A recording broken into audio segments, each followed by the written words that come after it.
Recording Instagram Reels but getting no sound? That can ruin your content.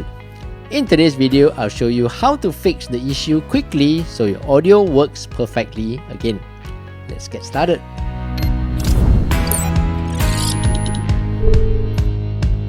Hey, what's up everyone? I'm Steph, and in this channel, I teach you quick daily tech tips that make your life a little easier.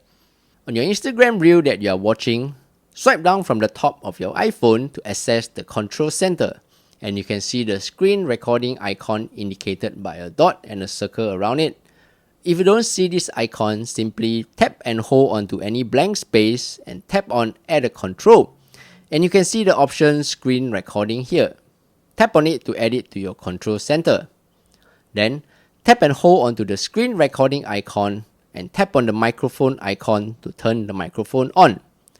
Then, tap on the screen recording icon to start the countdown and go back to your Instagram Reel to record. Once you have finished recording, tap on the red icon on the top left to stop your recording. Your recording will be saved to your Photos app. There you go! If you found today's video useful, do give it a thumbs up and subscribe to help this channel grow. Thank you so much. Until the next video, I'm Steph. Take care and bye-bye.